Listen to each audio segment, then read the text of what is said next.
आज हम बात करेंगे 4 ऐसी हैबिट्स के बारे में जिनकी वजह से आपकी सेहत मुतासिर हो सकती है। 4 habits that can potentially harm your health. इसमें सबसे पहले तो वो हैबिट है जो बहुत अंडररेटेड है, that is poor sleep habit. बहुत सारे लोग हैं जिनको टाइम से सोने की आदत नहीं है, या वो बहुत ज़्यादा सो जाते हैं या वो बहुत कम सोते हैं। तो पुअर स्लीप हैबिट्स के अंदर ये दोनों बातें आ जाती हैं कि या तो आप बहुत कम नींद ले रहे हैं या बहुत ज़्यादा स्लीप ले रहे हैं, या एक तीसरा पैटर्न हो सकता है कि आप इंटरप्टेड स्लीप ले रहे हैं। आप वक्तन फ़वक्तन सोते जागते रहते हैं लेकिन एक कंटिन्यूस पैटर्न ऑफ स्लीप नहीं है। तो इन तीनों सूरतों में क्या होगा कि आपकी सेहत बुरी तरह मुतासर होगी।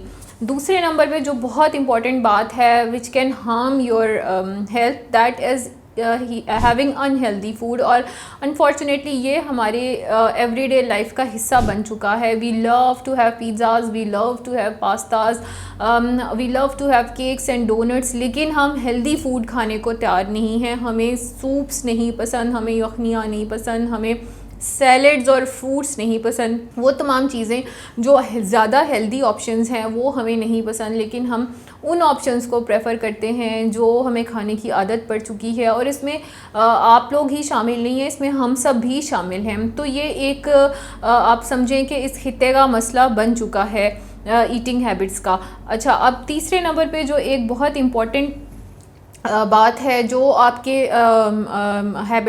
लाइफस्टाइल को डिस्टर्ब कर सकती है या आपकी हेल्थ को डिस्टर्ब कर सकती है, दैट इज़ सीडेंट्री लाइफस्टाइल। उसमें जैसे बहुत सारे लोग हैं जो जिनके ऑफिस आवर्स बहुत ज़्यादा लंबे होते हैं, प्रोलॉन्ग्ड होते हैं। उन्होंने सुबह 9 बजे से लेकर शाम 5 बजे तक दफ्तर में बैठना है और घर आके सो जाना है।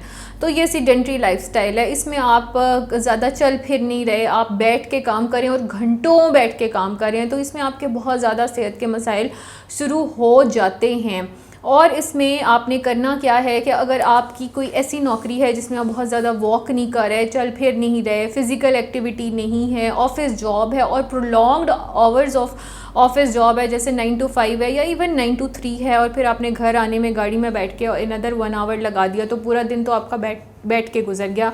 उसमें आपकी वॉकिंग नहीं है, उसमें आपकी फ़िज़िकल एक्टिविटी नहीं है। तो उसमें आपने करना क्या है कि आपने फिर घर आके कोई फ़िज़िकल एक्टिविटी करनी है। आप उसमें क्या कर सकते हैं, वॉक कर सकते हैं, आप उसमें बैडमिंटन खेल सकते हैं, आप उसमें कोई फ़ुटबॉल टीम ज्वाइन कर सकते हैं, आप उसमें स्विमिंग कर सकते हैं, आप उसमें कोई जिम ज्वाइन कर सकते हैं। किसी भी तरह की फ़िज़िकल एक्टिविटी आप शुरू कर सकते हैं। और अगर आप कुछ नहीं कर सकते तो सबसे आसान है कि आप अपने घर के लॉन में या घर की छत पे वॉक कर लें। यहाँ भी नहीं कर सकते तो हर घरों के आसपास कोई कम्युनिटी पार्क्स बने हुए होते हैं, उसमें भी आप वॉक कर सकते हैं। किसी भी तरीके से आपने फ़िज़िकल एक्टिविटी बढ़ानी है। और बेहतर ये होता है कि 10,000 स्टेप्स पर डे की थ्योरी आप सब ने सुनी होगी, वो कर लें। तो मैंने ऐसे लोग भी देखे हैं कि जो कहते हैं कि हम टीवी लाउंज में वॉक करते रहते हैं क्योंकि हम घर से बाहर नहीं जा सकते अपने हेल्थ इश्यूज़ की वजह से।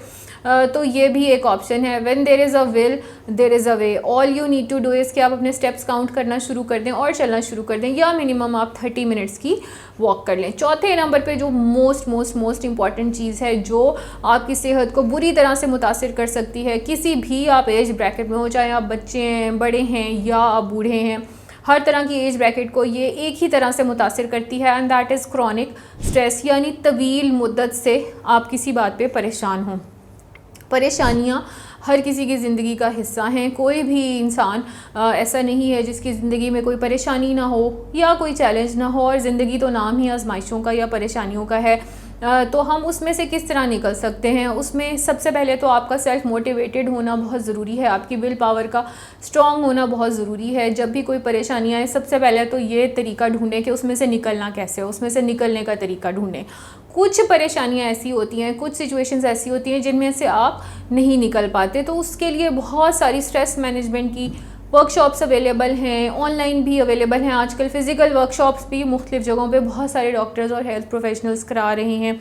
तो यू नीड टू लर्न कि स्ट्रेस मैनेजमेंट कैसे की जाती है, ताकि अगर आपको ज़िंदगी में कोई भी परेशानी है जिस पे आपका कंट्रोल नहीं है और जिसकी वजह से आपको स्ट्रेस हो रही है और एक तवील मुद्दत से स्ट्रेस हो रही है, उसको आप किसी हद तक कम कर सकें। क्योंकि अगर आप तवील मुद्दत तक किसी भी चीज़ के बारे में स्ट्रेस लेंगे तो आपकी मेंटल हेल्थ को बुरी तरह से मुतासिर करती है।